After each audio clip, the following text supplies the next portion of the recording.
오늘 마태복음 16번째 시간 천국이 그들의 것입니다라고 하는 말씀으로 이렇게 말씀을 준비했고 선포하실 때 성령을 온전히 의지해서 제가 선포할 수 있도록 우리 성도님들께서 기도로 도와주시고 제가 하나님의 말씀만 선포할 수 있도록 중보 기도를 해 주셨으면 감사하겠습니다.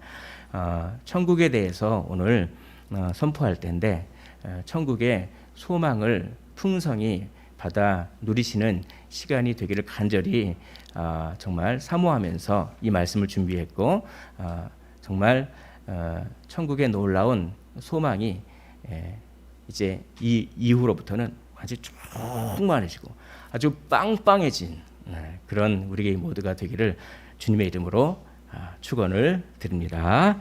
자, 마태복음은 천국의 책입니다. 마태복음만큼 천국을 강조한 책이 없어요. 다른 복음서보다 천국을 얼마나 많이 강조하는지 모르겠습니다.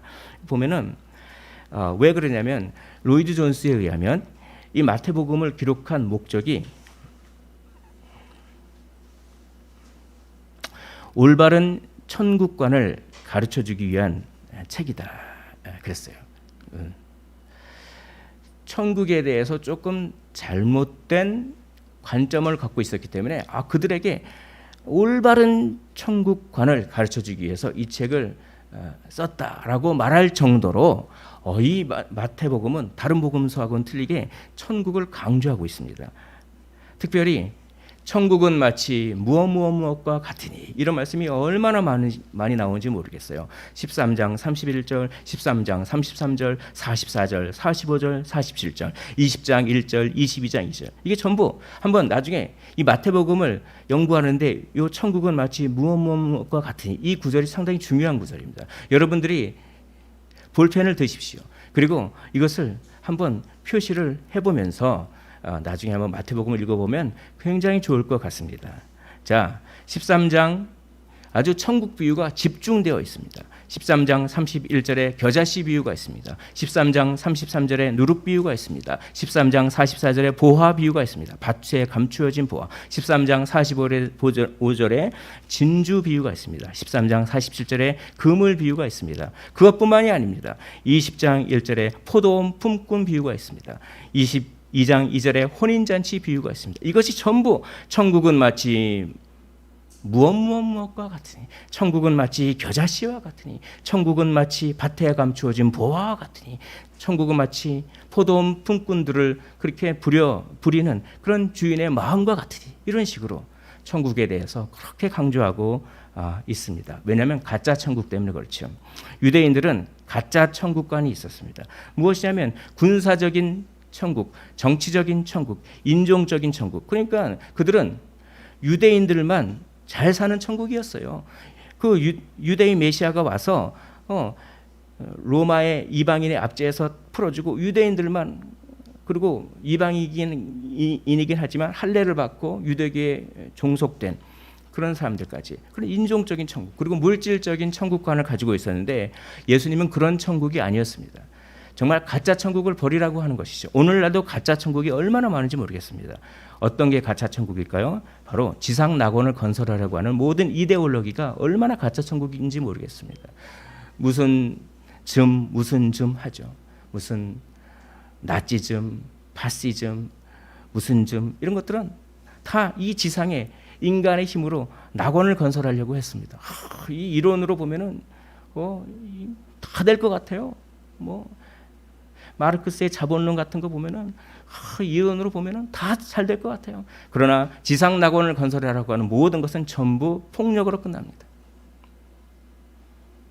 우리는 진짜 천국을 사모해야 됩니다. 그것이 마태복음이 오늘날 우리에게 가르쳐주고 있는 아주 보화와 같은 그런 교훈이라고 저는 믿습니다.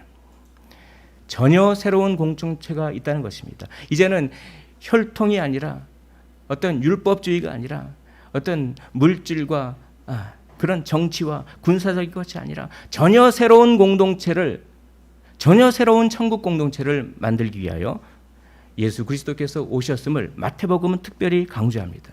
믿음의 공동체죠. 혈통적 유대인이 중요한 것이 아니라 예수 그리스도를 믿는 믿음의 공동체가 진짜 천국의 공동체고 서로 사랑을 나누는 공동체야말로 진짜 천국의 공동체임을 마태복음은 강조하고 있습니다. 할렐루야. 이런 공동체가 아니었으면 우리가 어찌 천국 백성이 되었겠습니까? 이런 공동체이니까 우리도 예수님을 믿고 천국 공동체가 속한 참 그것이 큰 은혜로 다가옵니다. 새 이스라엘 공동체가 있다는 것입니다. 교회 공동체가 있습니다. 그래서 마태복음은 교회를 그렇게 중요시합니다. 내가 이 반석 위에 내 교회를 세우리니 라고 말씀합니다. 그리고 마태복음 18장은 온통 교회에 관한 그런 교훈으로 가득 차 있습니다. 너희들이 천국 백성이냐? 너희들이 교회 교인들이냐? 그러면 7번씩 70번이라도 용서해라. 그리고 약한 자들을 실족시키지 마라. 그걸 실족시키니 차라리 이따만한 큰 연자맷돌을 메고 바다에 빠지는 게 낫다. 이런 것들이 교회 공동체를 강조하는 작은 자가 큰 자다. 이런 것들이 다 교회 공동체를 강조하는 마태복음 18장의 말씀인 것이죠. 이 교회 공동체는 어떤 특별한 성격을 가진 사람들만 들어갑니다. 팔복의 기질을 가진 사람들, 성령이 역사하셔서 우리의 기질이 바뀐 사람들만 가는 것이지 무슨 정치적이고 군사적이고 그런 혈통적인 공동체가 아니죠. 심령이 가난한 기질을 가진 사람, 애통하는 기질, 온유한 기질, 의에 주리고 목마르고 마음이 청결하고 남들에게 긍휼을 베풀며 화평을 위해 노력하고 의를 위해서라면 박해를 무릅쓰는 어떠한 특별한 기질을 가진 사람만이 들어가는 공동체인 것입니다. 그래서 이 팔복은 천국으로 시작해서 천국으로 끝납니다. 오늘 말씀을 읽었죠. 마태복음 5장 3절부터 10절에 팔복의 말씀이 나오는데 첫 번째 심령이 가난한 자는 복이 있나니 천국에 그들이 것이며, 그리고 여러 복들이 나오지만 또 마지막 의를 위하여 박해를 받는 자는 복이 있나니 천국이 그들의 것입니다. 천국으로 시작해서 천국으로 끝나고 천국을 소유하는 것으로 시작해서 천국을 소유하는 것으로 끝나는 것입니다. 여러분, 천국을 소유하셨습니까? 천국을 소유했다는 것은 과연 무슨 뜻일까요? 여러분들은 지금 천국을 가지고 계십니까? 천국이 여러분들의 것입니까? 라고 오늘 본문이 물어봅니다. 그러면 천국은 어떤 곳입니까? 천국을 잘 알기 위해서 조금 부담스러울 수도 있지만 지옥을 좀 말씀을 드려야 될 것 같습니다. 지옥 설교를 참 하기 위해서 기도를 많이 했습니다. 여기 계신 분들은 다 예수님 믿고 구원받으신 분이니까 이렇게 설교해도 되는데 참 이것이 거스리시는 분도 있을 수 있겠죠. 그러나 성경은 지옥을 분명히 말하고 있기 때문에 성경에 말하는 지옥을 그대로 한번 선포를 해보겠습니다. 지옥은 하나님의 공의가 구현되는 그런 특정한 공간이고, 이것은 영적인 공간이라기보다는 물리적인 공간이에요. 그래서 예수님 믿는 사람만 부활하는 것이 아닙니다. 예수님 안 믿는 사람도 부활합니다. 그러나 부활의 목적이 틀려요. 예수님 믿는 사람은 상급을 받기 위하여 부활합니다. 그러나 예수님을 믿지 않은 사람은 형벌을 받기 위하여 몸의 부활을 하는 것이죠. 그래서 지옥이라고 하는 특별한 공간에서 하나님의 공의가 실현되는 것입니다. 하나님의 공의는 죄에 대한 하나님의 거룩한 미움에서 비롯됩니다. 거룩하지 않은 것은 반드시 하나님의 심판을 받습니다. 왜냐하면 하나님은 거룩하신 분이기 때문에 그렇습니다. 더글라스 스윈은 이렇게 얘기합니다. 하나님의 공의로운 분노는 쉽게 우리가 이해될 수는 없습니다. 왜 하나님은 지옥을 만드셔서 그렇게 고통을 주실까? 하나님은 무슨 세디스트일까? 그러나 하나님의 공의로운 분노는 하나님의 영광을 드러내는 것이 틀림없습니다. 왜냐하면 하나님의 모든 행동은 다 하나님의 영광을 위한 것이기 때문에 그렇습니다. 이것은 우리의 생각으로는 다 이해할 수가 없어요. 그러나 우리는 피조물로서 창조주 하나님은 가장 선한 결정을 하신다고 우리는 그것을 믿고 하나님의 주권을 인정해야 하는 것입니다. 지옥은 고통의 장소입니다. 우리는 육체로 죄를 짓잖아요. 마음에 있는 죄가 육체를 통해서 표현되니까. 그러니까 육체로 죄를 짓기 때문에 육체적 고통이 있습니다. 그러나 우리 마음의 생각과 그런 것이 또 죄를 짓기 때문에 마음의 고통도 있어요. 양심의 고통도 있습니다. 이것을 성경에서는 이 육체적 고통과 양심의 고통을 두 가지 이미지로 얘기합니다. 지옥불, 불의 이미지, 또 구더기가 우글우글대는 그런, 우리 주님도 그렇게 얘기하시죠. 벌레, 불과 벌레의 이미지로 이 육체와 양심의 고통을 이야기하고 있습니다. 이사야 66장 24절을 우리 화면을 보면서 한번 한 목소리로 읽어보겠습니다. 네, 시작. 그들이 나가서 내게 패역한 자들의 시체들을 볼 것이라. 그 벌레가 죽지 아니하며 그 불이 꺼지지 아니하여 모든 혈육에게 가증함이 됨이라. 불과 벌레의 이미지 여기 나오죠. 이것은 이제 시체를 보면은 이제 알 수가 있어요. 왜냐면 시체가 있으면은 벌레가 시체를 먹습니다. 다 갉아먹어요. 다 갉아먹습니다. 그러다가 다 갉아먹어서 시체가 없어져 버리면 벌레는 더 먹을 것이 없죠. 벌레는 더 먹을 것이 없으니까 어떡합니까? 벌레도 죽습니다. 그런데 그곳에는 벌레가 죽지 않는다는 거예요. 그것은 뭡니까? 시체가 안 죽어요. 시체가 안 죽고 감각이 유지된 채 계속 고통을 받는다라고 하는 것을 이런 식으로 표현하는 것입니다. 그리고 시체를 불에 태웁니다. 화장을 하죠. 그러면 시체가 다 타버리면 불도 꺼집니다.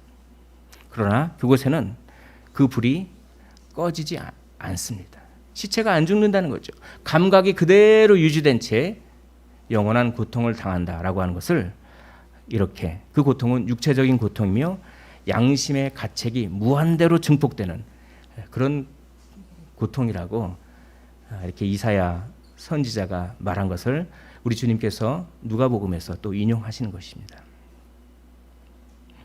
양심의 고통이 어떤 것인지를 조금 더 이해하기 위해서 양심이 무엇인지를 한번 말씀을 드려볼게요.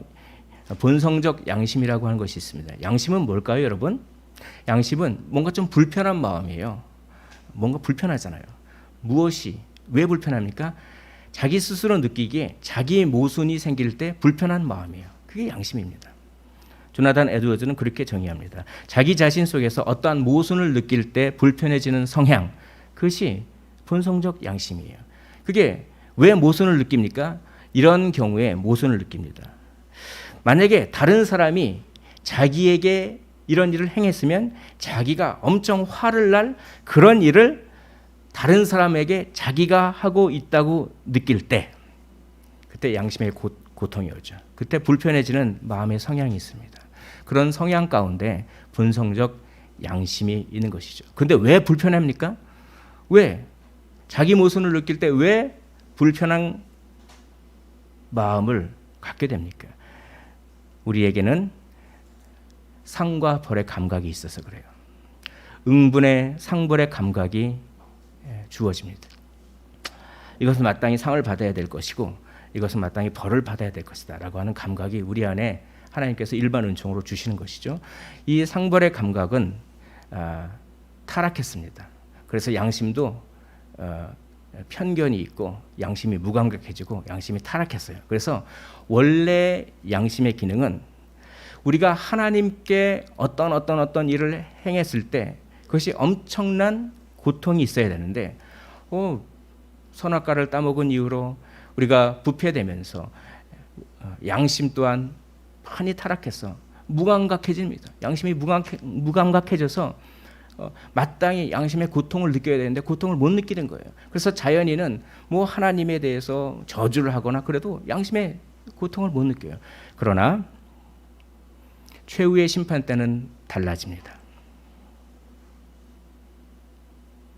최후의 심판 때는 우리의 양심의 무감각이 없어져요. 하나님께서 양심의 무감각을 지금 손을 꽉 쥐고 계세요. 사실은. 그러나 최후의 심판 때 그걸 탁 풀으면 양심의 기능이 온전히 각성되고 온전히 양심의 기능이 어떻게 됩니까? 발휘가 돼요.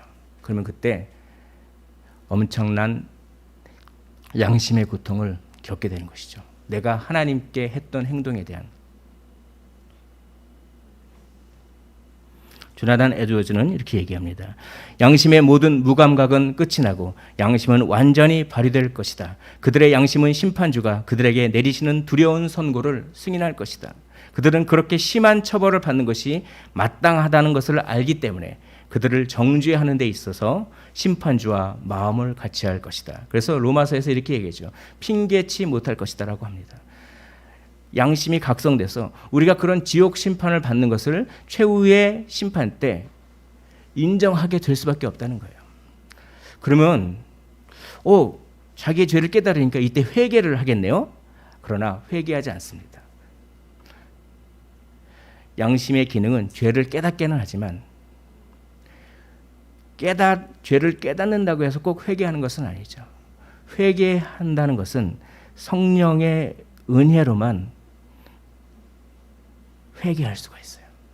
성령께서 역사하셔서 애통하는 기질이 있는 사람만이 회개할 수가 있는 것입니다. 그래서 이 마지막 순간에 양심이 엄청나게 발휘가 되면서 양심의 고통을 느끼면서 자기가 그렇게 심한 처벌을 받는 것이 마땅하다는 것을 인정함에도 불구하고 계속 하나님을 저주합니다. 왜 그런 거 있죠?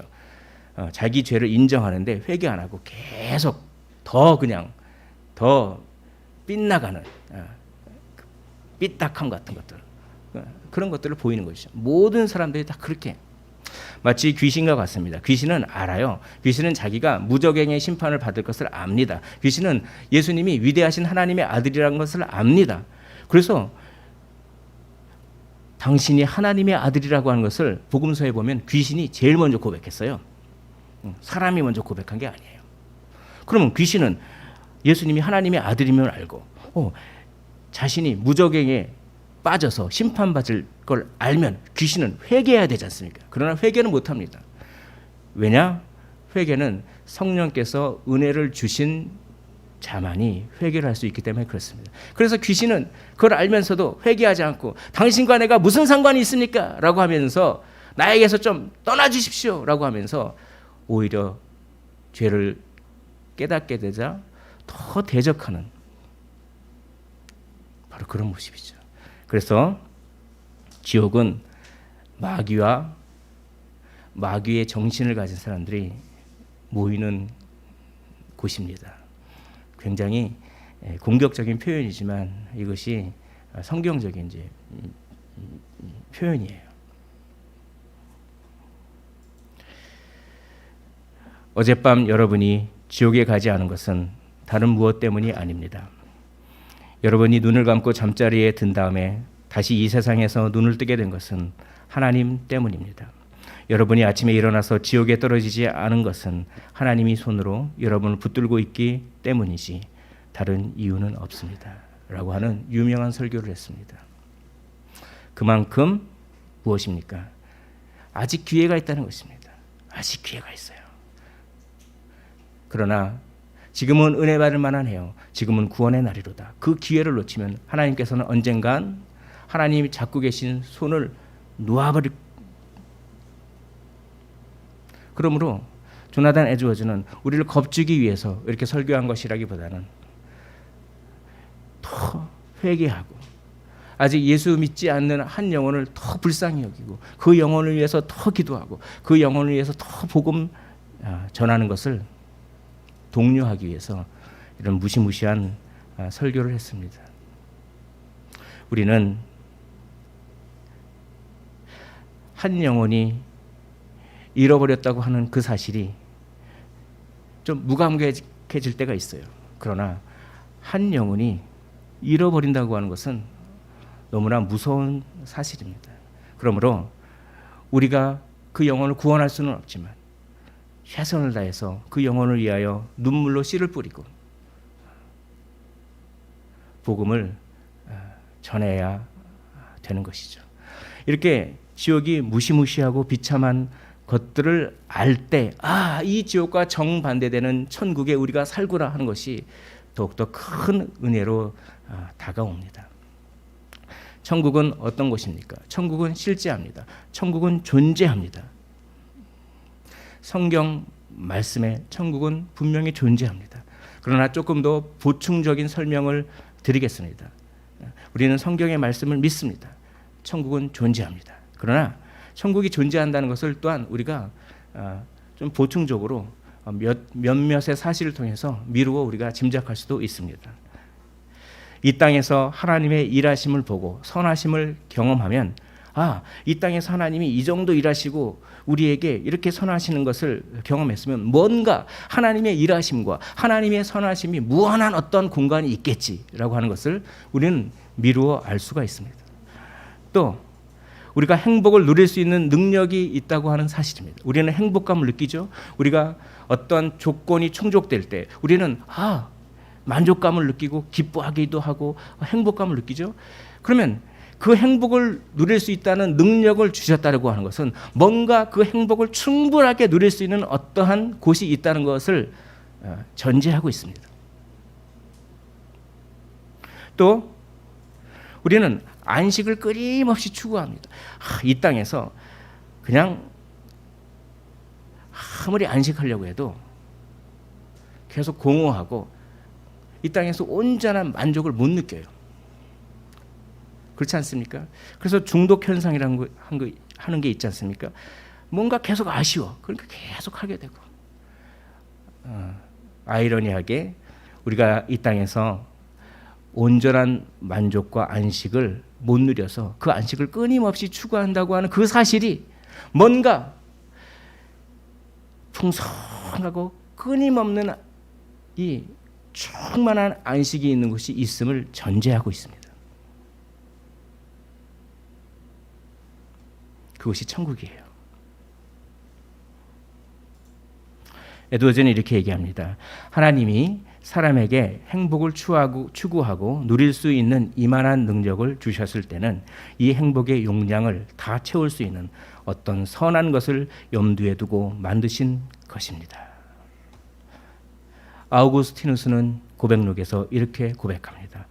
당신은 우리를 당신을 향해서 살도록 창조하셨으므로 우리 마음이 당신 안에서 안식할 때까지는 평안하지 않습니다. 안식의 장소가 있죠. 궁극의 안식의 장소. 우리는 거기로 갈 것입니다. 천국은 신자가 영광과 기쁨을 받는 곳입니다. 천국은 신자가 칭찬만 받는 곳이에요. 영광을 받는다고 하는 것은 하나님께로부터 칭찬받는 것이에요. 그리고 서로가 서로를 칭찬합니다. 여기 계신 모든 분들이 다 천국에서 만날 거 아닙니까? 그러면 계속 칭찬하고 서로를 높여주고 계속 그러는 것이 천국이에요. 이 땅에서는 서로를 깎아 내림으로써 자신의 존재를 그렇게 드러내고자 하는 마음도 많이 있지만 천국에서는 그런 마음은 오간데도 없습니다. 천국에서는 모든 신자가 칭찬과 영광과 기쁨을 받는 곳입니다. 그러므로 이 땅에서의 삶이 영원을 결정합니다. 천국에서는 영광을 받지만 그 영광은 차등되거든요. 이 땅에서 우리가 어떻게 사느냐에 따라서 천국에서 받을 칭찬과 기쁨의 크기는 다 다릅니다. 그 상급을 받아서 기뻐하는 거예요. 그러나 그렇게 상급을 받아서 기뻐하는 것뿐만 아니라 이러한 기쁨도 추가됩니다. 그것은 깨닫는 기쁨이죠. 우리가 무언가를 정말 몰랐던 걸 다 깨달았을 때 기쁘지 않습니까? 그런 기쁨이 추가됩니다. 바로 하나님이 얼마나 아름답고 얼마나 사랑스러운지 하나님의 위대하심에 대한 지식이 계속 늘어나기 때문에 그것을 계속 깨달으면서 계속 기쁨이 충만해지는 전혀 질리지 않는 그런 곳입니다. 천국에서 사람의 이해력은 한계를 넘어서 하나님의 영광의 끝없는 창공을 날고 무한한 바다에 뛰어들어 헤엄칠 것입니다. 그래서 하나님의 아름다움과 사랑스러움을 점점 더 많이 깨닫게 될 것입니다. 이 기쁨을 경험한 이들은 다른 어떤 기쁨도 원하지 않고 원할 수도 없습니다. 이 기쁨은 늘 새롭고 영원토록 강렬하게 느낄 것입니다. 천국은 무료한 곳이 아닙니다. 천국에서 오랫동안 영원히 살면 왜 이렇게 침심하지? 그렇지 않습니다. 천국은 이 기쁨으로 충만한 것이죠. 지식과 행복이 끊임없이 증가하는 곳입니다. 천국은 신자가 하나님을 섬기는 곳입니다. 천국은 섬기는 것이 기쁜 곳이에요.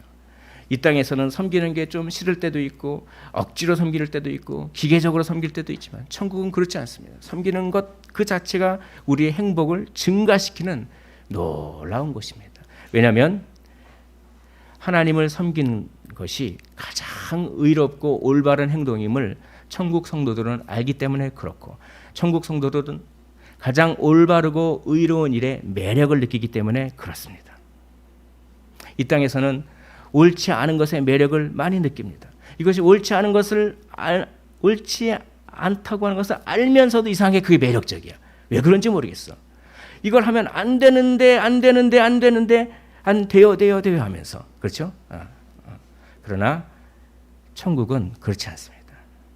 의롭고 올바른 것에 대해서 더 큰 매력을 느끼기 때문에 하나님을 섬기는 것이 기쁜 것이 바로 천국인 것이죠. 천국에서 성도들은 하나님을 섬기는 데서 큰 기쁨을 얻을 것입니다. 성도들은 옳고 의로운 것에서 매력을 발견하기 때문에 그것에 완전한 사랑을 쏟을 것입니다. 하나님을 섬기는 것이 왜 옳고 의로울까요? 그것은 하나님을 섬기는 것이 창조 목적을 성취하는 것임을 대번에 알기 때문에 그것이 옳고 의롭고 매력적으로 느껴집니다. 그리고 하나님을 섬기는 것이 우리가 받은 십자가 구원의 은혜를 아주 미약하나마 보상하는 것임을 너무나 천국 성도들은 잘 알기 때문에 그것이 옳고 의로운 것이 되며 그것이 큰 매력과 기쁨을 주기 때문에 그렇게 하나님을 기쁨으로 섬깁니다. 일하는 기쁨이죠. 하나님을 섬기는 활동이 사람의 창조 목적에 가장 부합하고 사람의 본성 자체와도 가장 일치함을 천국 성도들은 압니다. 하나님께 드릴 수 있는 최고의 섬김 전부를 다 합쳐도 하나님의 위대한 구원에 대한 아주 작은 보답조차 되지 않는 사실을 알면서 최고의 섬김이 가치 있다는 것을 알면서 거기에 매력을 느끼는 것이죠. 천국은 사랑의 나라입니다. 천국은 온통 사랑밖에 없습니다. 왜 천국이 사랑의 나라고 온통 사랑밖에 없냐면 바로 이런 곳이기 때문에 그렇습니다. 천국에는 사랑스러운 대상만 존재합니다.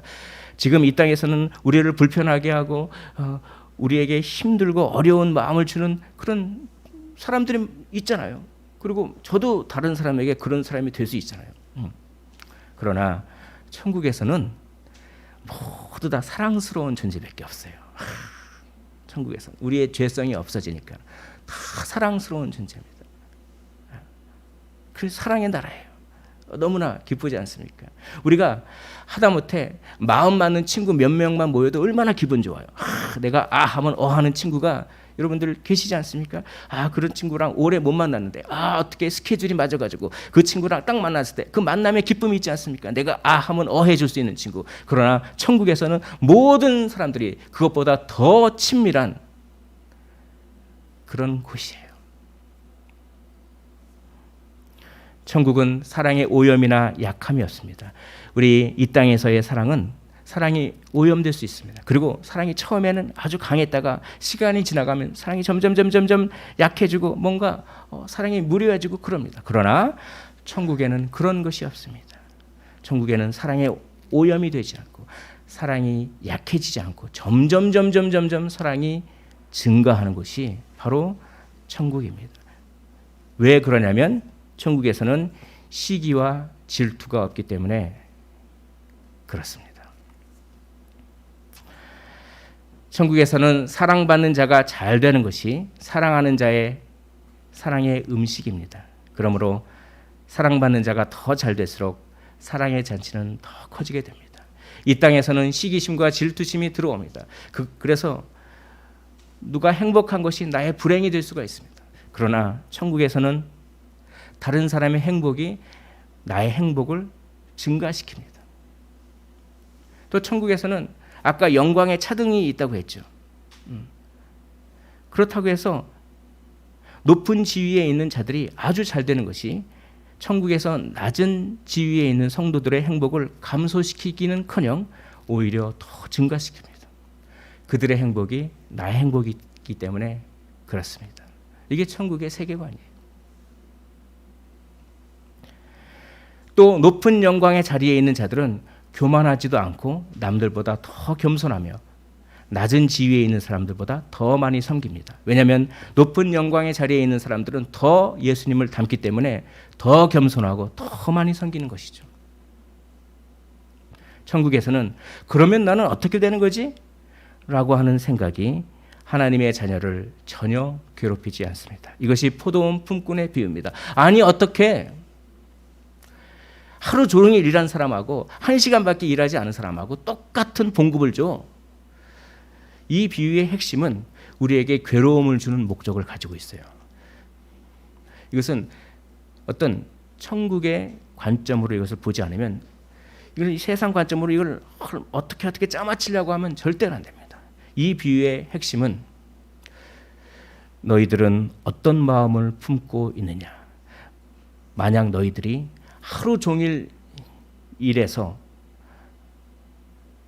1달란트를 받았는데 30분 일하는 사람이 너희와 똑같은 1달란트를 받을 때 너희들이 진짜 천국 백성이라면 그 사람이 1달란트 받는 것이 너희의 행복을 증가시켜야 된다. 이것이 천국의 세계관이고 이것이 세상의 관점과 다른 천국의 나라다. 이걸 던져주는 거예요. 이게 포도원 품꾼 비유의 핵심입니다. 그럴 수 있습니까?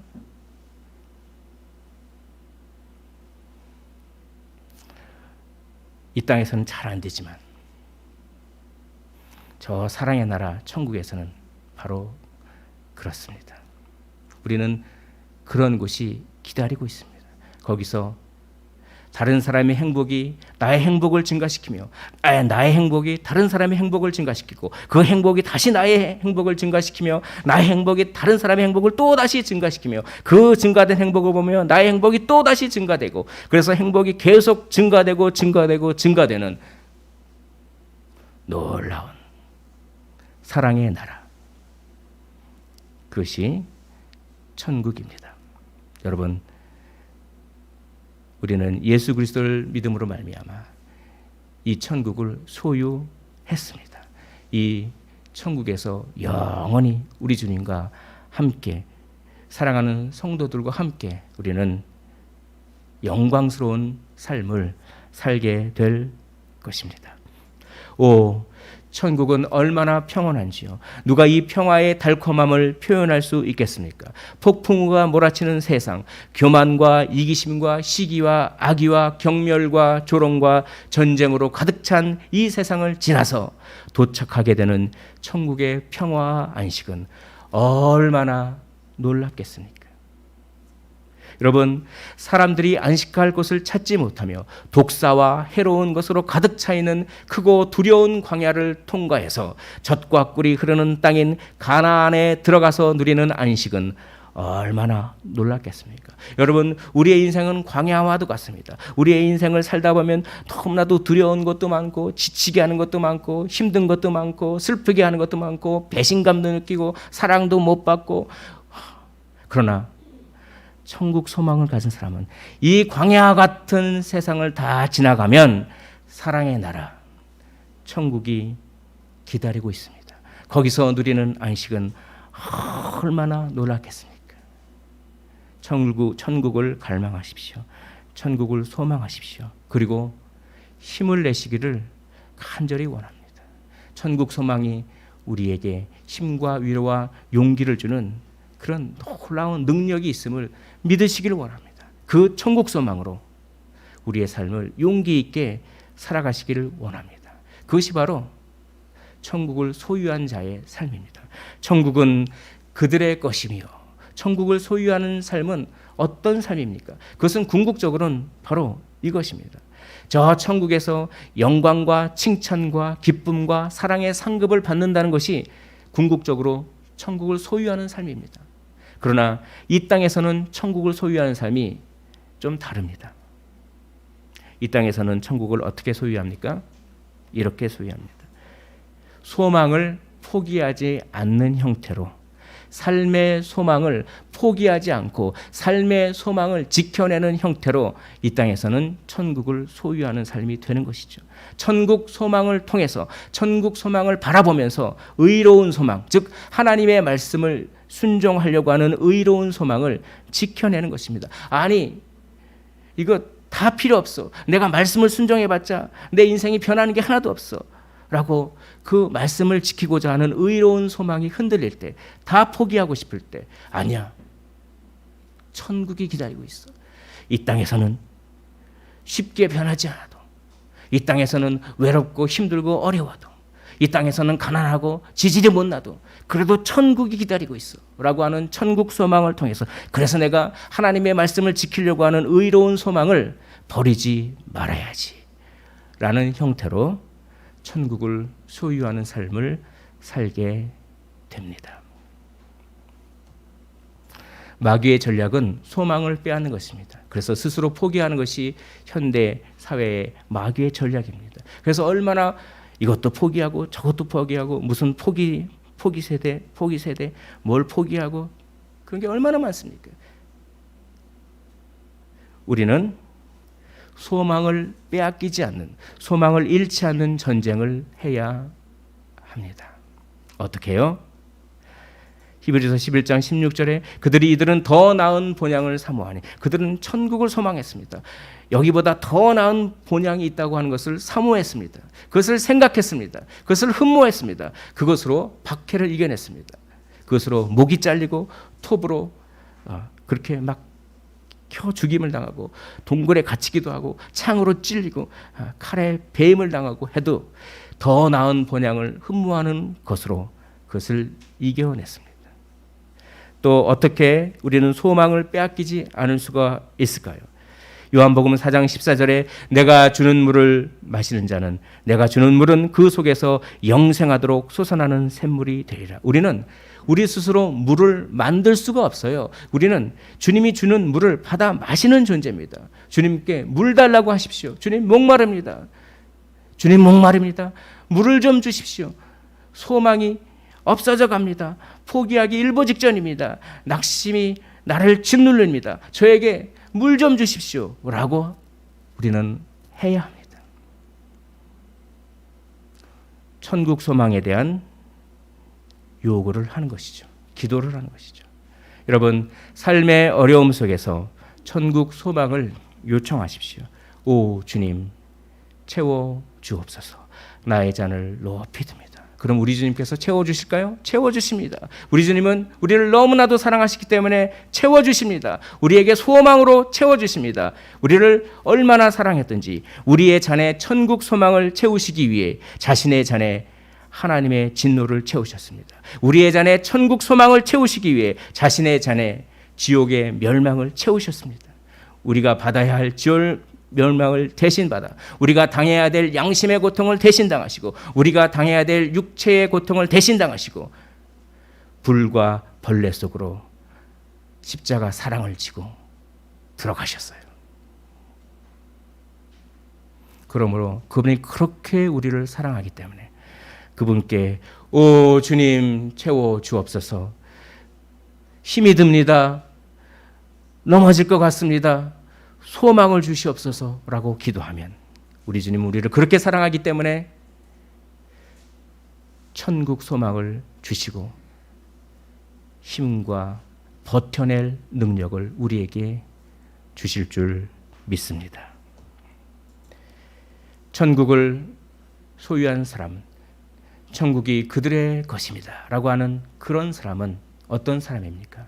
바로 천국 소망을 통하여서 삶의 의로운 소망을 지켜내는 사람입니다. 여러분, 소망을 사탄에게, 마귀에게 빼앗기지 마십시오. 삶의 의로운 소망을 지켜내십시오. 여러분들 앞에 멸관이 준비되어 있습니다. 우리 앞에 그 사랑의 나라 천국이 예비되어 있습니다. 힘과 용기를 얻으십시오. 그리고 주님의 고난에 동참하십시오. 주께서 우리를 지키시고 주께서 우리의 삶을 가장 좋은 것으로 인도해 주실 줄을 믿습니다.